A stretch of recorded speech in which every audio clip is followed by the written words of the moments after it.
Sa pagpapatuloy, biglang may nagsimulang pumalakpak, ipinahayag ng tao na talagang kahanga-hanga si Ming-Hi at hindi niya akalain na nahulaan nito ang katotohanan. Sinabi niya kay Ming-Hi na sa puntong yun, wala nang halaga ang lahat ng nalalaman, dagdag pa ni Hui Jiao, ngayong nalaman na ni Ming-Hi ang kanilang pag-iral, wala na silang dahilan upang magtago pa. Inihayag ni Hui Jiao na ang taong kinakaladkad niya ay ang unang grupo ng instructor ng Dragon Tooth Organization. Sumigaw si Ming-Hi at tinawag ang pangalan ni Instructor Luo, mistulang umaasa na sasagot ito. Tuwang-tuwa si Hui Jiao na nakilala ni Ming-Hi si Instructor Luo. Bigla, habang nakangisi, tinuhog ng lalaki ang dibdib ni Instructor Luo gamit ang matalim niyang galamay. Napatitig si Ming-Hi sa lalaki, litaw na litaw ang matinding galit sa kanyang mga mata. Sinabi ni Hui Jiao na kinamumuhian niya ang pagpapanggap na tao. Matagal na raw niyang inaasam ang araw na maaalis niya ang nakakadiring balat na ginagamit niya bilang tao. Habang iniunat ang kanyang mga braso, sinabi ng gagamba na mas komportable siya sa ganoong anyo. Pagkatapos nito, ipinahayag niya na lubos siyang nadismaya kay Luyi. Tinanong niya kung bakit hindi pa nito pinatay si Ming-Hi. Sinabi rin niya kay Luyi na huli na para sa kanya upang magpanggap na kinukonsidera ang damdamin ni Lu Chen. Iginiit niya na kahit pamukhang tao ang mga senior na tulad ni Luyi na matagal nang nakapasok sa sangkatauhan, hindi ito nangangailangan ng damdamin para sa mga tao. Sa desperasyong maitago ang kanyang lihim, inatake ni Luyi ang gagamba upang patahimikin ito. Gayunpaman, madali siyang nahawakan ng gagamba sa palso at ulo. Sinabi ng gagamba na hindi siya makapaniwala na may lakas ng loob si Luyi na utusang manahimik siya. Gayong sugat-sugat na ang kanyang katawan. Idinagdag pa nito na panahon na para sabihin ni Luyi ang katotohanan kay Lu Chen. Sinabi pa ng gagamba na dahil ayaw niyang ipakita ang tunay niyang anyo, tutulungan niya itong gawin iyon. Nagngalit si Lu Chen at inutusan ng gagamba na pakawalan si Luyi. Sa pagkabigla ni Lu Chen, totoong pinunit ng gagamba ang katawan ni Luyi. Tumawa ang gagamba habang sinasabi kay Lu Chen na tingnan mabuti ang kanyang mahalagang kapatid. Napatingin si Lu Chen sa balat ng tao na itinapon ng gagamba. Habang sinasabi ng gagamba na mas maganda ang anyo ni Luyi sa ganoong kalagayan, humingi ng tawad si Luyi kay Lu Chen, tiniyak niya sa kanya na wala siyang ginawang anuman upang saktan siya. Hindi alam ni Lu Chen ang sasabihin, ang matuklasan na ang kanyang kapatid ay isang parasitic calamity beast pala ay labis na mahirap para sa kanya. Sa sobrang gulat, nawalan siya ng malay, sumigaw si Luyi at tinawag ang kanyang nakababatang kapatid. Ang pag-aalala niya para dito ay malinaw na makikita sa kanyang boses. Pagkatapos sabihin na ang mga nilalang tulad nila ay maaaring magkaroon ng mga pet, tiniyak ng gagamba kay Luyi na dahil malaki ang kontribusyon niya sa tagumpay ng kanilang angkan, tiyak na papayagan siyang gawing alaga si Lu Chen ng kanilang master. Sumigaw si Luyi sa gagamba at sinabihan itong tumigil. Sinabi niya na wala itong karapatang magsalita dahil isa lamang itong walang kwentang nilalang na walang alam. Muli, inatake ni Luyi ang gagamba, subalit, tulad ng dati, madali siyang napigilan nito gamit ang kanyang mga paa. Biglang may isa sa mga nakaligtas na tumawag sa gagamba, Hui Jiao, tama na. Lumapit ang lalaki upang pigilan si Hui Jiao at si Luyi. Sinabi niya kay Luyi na kalmahin ang sarili. Dahil hindi yun ang tamang oras upang mag-away sila, lumuhad sina Hui Jiao at Luyi sa lalaki, na tinawag nilang master. Labis na nagulat ang mga nakaligtas, nagulat din pati si Ming-Hi. Samantala, napahawak si Qin Yu sa kanyang bibig dahil sa labis na pagkabigla. Humingi ng tawad si Professor Wulong sa lahat dahil itinago niya ang katotohanan sa kanila sa mahabang panahon. Inihayag niya na isa rin siyang parasitic beast. Ipinahayag ni Professor Wulong na hindi rin siya sumasang-ayon kay Hui Jiao. Sinabi niya sa lahat na ang pakikipagtulungan sa kanila ay hindi isang pagpapahirap kundi isang karangalan para sa kanya. Dagdag pa niya, nakakalungkot na kahit pa tao o parasitic beast, gaano man kataas ang antas ng kanilang katalinuhan dahil sa ebolusyon, nananatili silang hayop sa kanilang kaibuturan, palaging may pangangailangang manghuli o mahuli. Hindi napigil ang umiyak ni Qin Yu, pasigaw niyang sinabi na si Professor Wulong ang nagbuwis ng sobra para sa sangkatauhan, siya ang nakatuklas ng tungkol sa life drop sa meteorite, ang humula sa pagdating ng mga calamity monster, ang bumuo ng plano para pigilan ang mga kalamidad, at tumulong sirain ang kalahati ng mga bumagsak na kalamidad. Hindi matanggap ni Qin Yu ang katotohanang si Professor Wulong pala ay isa sa kanilang mga kaaway. Bigla, may nagsabi na 20 taon na ang nakalilipas nang magtanim si Professor Wulong ng isang malaking kasinungalingan sa sangkatauhan. Nagulat si Ming-Hi ngunit natuwa siya nang makita niyang buhay sina Professor Tang Hang at Luo Lin. Inihayag ni Professor Tang Hang sa lahat na ang mga Calamity Beast ay hindi nagmula sa kalawakan. Sinabi niyang mula pa noong sinaunang panahon, palaging nakatingin ang sangkatauhan sa kalawakan, pilit na hinahanap ang mga palatandaan ng buhay sa ibang planeta, nang hindi nalalaman na may isang matalinong sibilisasyon na naninirahan sa ilalim ng kanilang mga paa, sa kailaliman ng lupa. Ibinunyag ni Professor Tang Hang na ang mga Calamity Beast ay mga nilalang na nagmula sa kalaliman ng mundo. Nanlaki ang mata ng lahat sa pagkabigla. Hindi nila mapaniwalaan ang mga sinabi ni Professor Tang Hang. Sinabi ng lalaking nakaligtas kay Professor Tang Hang na imposible ang kanyang mga sinabi dahil si Professor Wulong ay kasapi rin ng astronomy team. Ipinaliwanag ni Professor Tang Hang na nang matagpuan ni Professor Wulong ang life drop, nagsinungaling siya tungkol sa pagiging life source nito ng mga Calamity Beast. Ang life drop ay talagang tinatawag na wormhole stone. May iba't ibang klase ng wormhole stones tulad ng mga matatagpuan sa ilalim ng lupa. Kapag dalawang wormhole ang nagbanggaan sa malapit na lugar, maa-activate ang mga batong ito at bubuo ng wormhole portal sa pagitan ng dalawa. Bihira ang mga meteorite na nagdadala ng wormhole stones na bumabagsak sa mundo. Habang ang mga wormhole stones na nasa kailaliman ng lupa ay halos walang tsansang ma-expose sa ibabaw, mas maliit pa ang posibilidad na magbanggaan ang dalawang wormhole stones kapag bumagsak ang meteorite sa mundo. Sinabi ni Professor Tang Hang na 2 beses lamang naganap ang ganitong phenomenon sa mundo. Ang una ay sa pagtatapos ng Cretaceous period, kung kailan naubos ang mga dinosaur. Ang pangalawa ay 40 taon na ang nakalilipas. Mula noon, pumasok ang sangkatauhan sa panahon kung saan madalas bumagsak ang mga kalamidad. Ipinahayag niya na bago yun, ang bawat wormhole stone na dinala ay siniyasat ng maigi, hinukay ang isang butas para mailagay ang isa pang wormhole stone sa lugar kung saan babagsak ang meteorite. Sa ganitong paraan, nakabuo sila ng sunod-sunod na wormhole, at dumagsa ang walang katapusang mga kalamidad mula sa ilalim ng lupa. Idinagdag pa ni Professor Tang Hang na ang mga nilalang na ito ay nagkunwaring mula sa kalawakan, isang mas mataas na sibilisasyon, upang patayin ang sangkatauhan, at ipaintindi kung sino talaga ang tunay na nagmamay-ari ng mundo. Napaupo si Qin Yu, nabigla sa mga impormasyon na inihayag ni Professor Tang Hang. Naisip ng mga nakaligtas na lahat ng kanilang pananaliksik noon ay mali, napagtanto nilang napakahangal nilang hanapin ang pugad ng mga Calamity Beast sa kalawakan. Ipinahayag ni Ming He na ang plano sa pag-iwas sa kalamidad ay tiyak na isang kasinungalingang matagal ng pinlano. Sinabi niyang ang mahahalagang pananaliksik, armas, at mga resources ng sangkatauhan ay naubos ng walang kabuluhan. Hindi napigilan ni Ming He ang pag-amin na natalo sila. Naniniwala rin si Professor Tang Hang na lubos na silang natalo. Ngunit sinabi niyang hindi nila dapat hayaang mawala ang natitirang dangal ng sangkatauhan. Tumango si Ming He bilang pagsang-ayon, at malakas na sinabi na ang Dragon Tooth Organization ang huling depensa ng sangkatauhan. Idinagdag ni Luolin na kahit matalo ng tuluyan ang Dragon Tooth Organization, hinding-hindi nila palalampasin ang mga parasitic demon. Matapos ipaalam na si Professor Wulong ang pinuno ng mga parasitic demon at ang direktor ng astronomy team na pilit nilang hinahanap, sinabi ni Luolin kay Ming He na hindi nila maaaring hayaang makatakas si Professor Wulong. Tumawa si Hui Jiao at sinabi niyang halos tuluyan ng nabura ang Dragon Tooth Organization, kaya wala nang dahilan para umalis pa sila gamit ang helicopter.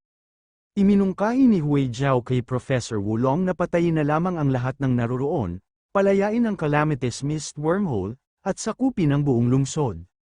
Sinabi ni Professor Wulong kay Hui Jiao na may mga eksperto pa rin ang sangkatauhan sa South City, at mas mabuti pang umalis na lang sila. Dagdag pa niya, iyon ang pinakamalaking lungsod ng sangkatauhan sa Timog, at iyon ang naging desisyon ng kanilang master. Dahil dito, hindi na nagpilit pa si Hui Jiao, sinabi na lang niya na papatayin niya ang mga cannon fodder, na humaharang sa kanilang daan. Sinabi ni Lu Yi kay Professor Wulong na, dahil ang helicopter ay maaari lamang lumipad matapos ang 5 minuto, malinaw na dinidiskartehan ni Ming He na patagilan sila. Ipinahayag ni Professor Wulong na malamang sinusubukan ni Ming He na iligtas sina Qin Yu at Lu Chen habang iniiwan ang sarili upang labanan sila. Inihayag ni Professor Wulong na pinatay na niya ang function na nagpapalipad sa helicopter kahit may labanan.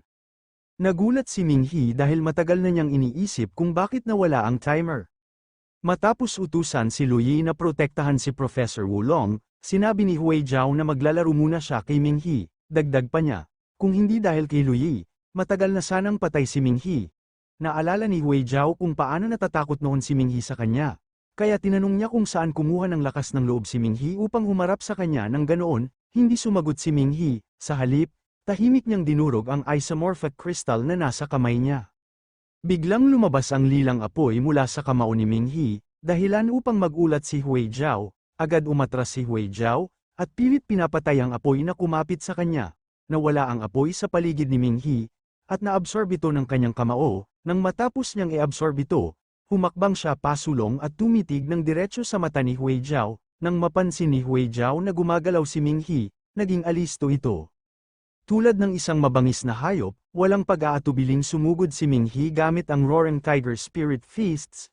Bagaman nagawa ni Hui Jiao na harangan gamit ang kanyang mga braso, tinangay pa rin siya ng suntok ni Minghi. Ilang sandali ang lumipas, at nang hamupa ang alikabok, muling lumitaw si Hui Jiao na tila aliw na aliw. Sinabi niyang nagiging masaya na ang laban, pabiro pa niyang sinabi na nabagot siya dahil hindi siya nabigyan ni Instructor Lu ng disenteng laban. Biglang lumakas ang enerhiyang elemental sa kamao ni Minghi. Habang inihahanda niya ang kanyang kamao, buong galit siyang tumalon patungo kay Hui Jiao, gamit ang Flame Dragon Spirit Fists. Napigilan ni Minghi si Hui Jiao na gumalaw gamit ang Flame Dragon Fists. Tumalon si Minghi, pumwesto sa likod ni Hui Jiao, at hinato ito gamit ang kamaong naglalaman ng esensya ng Snow Steel Isomorphic Crystal. Ang Ice Meteor Fist ni Minghi ay tumama kay Hui Jiao na abala pa rin sa Flame Dragon Spirit Fist. Nagliparan ang alikabok at mga tipak ng yelo. Nang bumagsak ang Ice Meteor Fist sa lupa, agad na nagtakip sina Professor Tang Hang at Luo Lin upang protektahan ang kanilang sarili mula sa epekto. Samantala, ang dalawang nakaligtas na huli nang nakapag-react ay natangay ng hangin. Napagtanto ni Professor Wulong na itinatago ni Minghi ang tunay na lawak ng kanyang kakayahan, at naunawaan niya kung bakit may ilan sa kanyang mga estudyante ang namatay sa kamay nito. Sinabi ni Minghi sa mga parasitic beast na sila'y wala kundi mga insektong gumapang paakyat sa ibabaw ng lupa. Binalaan niya silang aalisin niya silang lahat kung hindi sila babalik kung saan sila nagmula. Sumagot si Hui Jiao kay Minghi at inamin na ang mga tao sa Dragon Tooth Organization ay talagang magaling. Sinabi ni Hui Jiao na marahil ang laban nila mula noong una ay nakaubos ng ilan sa kakayahan niya, kaya medyo nahirapan itong labanan siya. Idinagdag pa niya na ang mga nilalang na tinuturing ni Minghi na mga insekto o bulate ay may kakayahang hindi kayang maabot ng mga tao kailanman. Ipinaalam ni Luo Lin kay Minghi na kailangang patayin niya si Hui Jiao sa isang pag-atake lamang dahil napakalakas ng kakayahan nitong mag-regenerate. Tumakbo si Minghi papunta kay Hui Jiao habang kinikilala ang babala ni Luo Lin. Nang iwas-iwas ni Minghi ang kamao niya kay Hui Jiao, mabilis itong yumuko pabalik upang umiwas. Gayunpaman, sa kanyang gulat, handa pala si Minghi sa isang kasunod na pag-atake. Napuno ng mga ice spike at usok ang lugar. Habang desperado si Minghi na tamaan si Hui Jiao, na gumagapang ng mabilis, ibinaon ni Minghi ang kamao niya sa lupa at pinasabog ang lilang apoy, hinayaang kumalat ito sa hangarin na maabutin si Hui Jiao nang hindi handa, pero dahil mas bumilis ang galaw ni Hui Jiao sa kanyang kasalukuyang anyo, nagawa nitong makalayo. Hindi alam ni Minghi na nasa likod na pala niya si Hui Jiao. Maingat na tumingin sa paligid si Minghi habang naghihintay ng tamang pagkakataon. Biglang sinubukan ni Hui Jiao na umatake, ngunit mabilis na naiwasan ito ni Minghi. Tumalon palayo si Hui Jiao upang hindi tamaan ng kontra-atake ni Minghi. Sa takot na mahuli sa isang biglaang atake, hindi na umatake ng pabigla-bigla si Hui Jiao, at nagdesisyon na pagmasdan muna si Minghi. Sinabi niya kay Minghi na hindi siya makapaniwala na nagawa nitong iwasan ang kanyang stealth attack. Habang nag-uusap sila, napansin ni Minghi na karamihan ng mga sugat ni Hui Jiao ay halos naghilom na. Hindi napigilan ni Minghi at ng goddess ang mamangha sa kakayahan ni Hui Jiao na maghilom agad ng mga sugat. Naisip ni Minghi na baka kailangan niyang gamitin ang isa pa niyang kristal. Biglang namaga ang pisngi ni Hui Jiao, at nang mapansin ito ni Luo Lin, agad niyang inutusan si Minghi na umiwas. Ipinaalam niya kay Minghi na ang sapot ni Hui Jiao ay hindi nasusunog at nakapag-dam-aikit ito sa kanya. Hihilahin nito ang kanyang balat mula sa laman kapag tinanggal. Ipinahayag ni Hui Jiao na bagamat maganda ang payo ni Luo Lin, wala pa rin siyang magagawa tungkol dito. Binubi niya ang kanyang sapot patungo kay Minghi. Nang makita ni Luo Lin na malawak ang saklaw ng sapot na ibinuga ni Hui Jiao, natakot siya na baka hindi ito maiiwasan ni Minghi. Sa parehong sandali, binasag ni Minghi ang isa pang kristal, at mabilis na sinipsip ang kakayahan nito.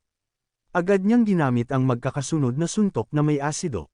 Natunaw ang sapot na parang mantikilya, at nabigla si Hue Zhao, na kumpiyansang hindi matitinag ang kanyang sapot. Tinamaan sa mukha si Hue Zhao, at nasundan pa ng ilang suntok bago siya bumagsak habang sumisigaw sa sakit. Bumagsak ng malakas sa lupa si Hue Zhao, at habang nagdurusa sa matinding sakit, tinanong niya si Minghi kung ano ang ginamit nito laban sa kanya. Sa mayabang na tono, sinabi ni Minghi kay Hue Zhao na ang ginamit niya ay wala kundi isang insecticide. Hindi napigil ang umungol ni Hue Zhao sa sakit, habang walang awa siyang sinusuntok ni Minghi sa dibdib. Ilang sandali pa, nang magsimulang matuno ang katawan ni Hue Zhao, nilapitan ni Minghi ang ulo nito, at sinipa ito. Tumalbog ang ulo ng ilang beses bago huminto. Sinabi ni Minghi kina Professor Wulong at Luyi na bumalik na sila sa kanilang tirahan sa ilalim ng lupa. Bigla niyang naalala ang mga trahedyang nangyari noong nakaraan. Nang tanungin niya si Professor Wulong kung si Zhao Zuhua ba ay isa sa kanyang estudyante, agad itong kinumpirma ni Professor Wulong. Nagtanong pa siya kung si Professor Fing din ba na ginamit bilang scapegoat, kinumpirma rin iyon ni Professor Wulong. Hindi maiwasang maalala ni Minghi ang desperadong mukha ni Professor Fing. Inamin din ni Professor Wulong na ang taong nagplano ng trahedya ng Calamities Mist ay disipulo rin niya. Sinabi niya kay Minghi na ang mga halimaw na nakaharap at napatay nito sa Furong Town ay mga tauhan niyang nasa proseso pa ng paglaki. Pilit na pinipigil ang galit, tinanong ni Minghi si Professor Wulong kung gaano karaming halimaw ang nasa astronomy team. Ipinahayag ni Professor Wulong na halos kalahati ng astronomy team ay mga halimaw at na halos lahat ng mga ito ay napatay na ng Dragon Tooth Organization. Lalong nagalit si Minghi. Masakit para sa kanya na malaman na ang team na pinaghirapan ng kanyang kapatid na mapasukan ay ang pinakamalaking pugad ng mga halimaw na nakatago sa sangkatauhan. Parang walang pakialam na inamin ni Professor Wulong kay Minghi na balak nilang palitan si Qin Yu ng babaeng parasitic mula sa Furong Town.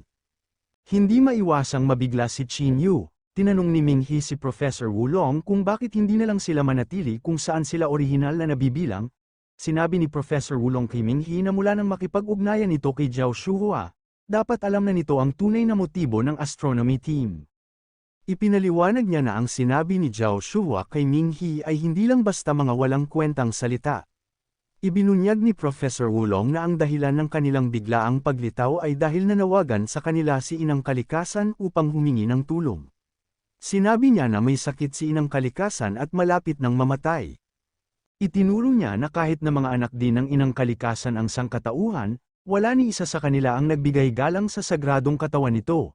Nang tanungin ni Minghi kung bakit kailangang gumamit ng ganoon katinding paraan upang patayin ang sangkatauhan, tumahimik si Professor Wulong bago sumagot.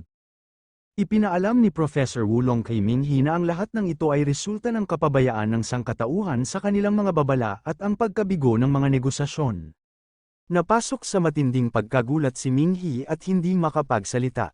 Sinabi ni Professor Wulong kay Minghi na sa halip na magpatayan ang mga tao at magdulot ng ikatlo o ikaapat na digmaang pandaigdig, dapat nilang hayaan ang mga calamity beast na maging mga kontrabida at tulungan ang sangkatauhan na lutisin ang problema ng sobrang populasyon at walang katapusang paggamit ng mga likas na yaman.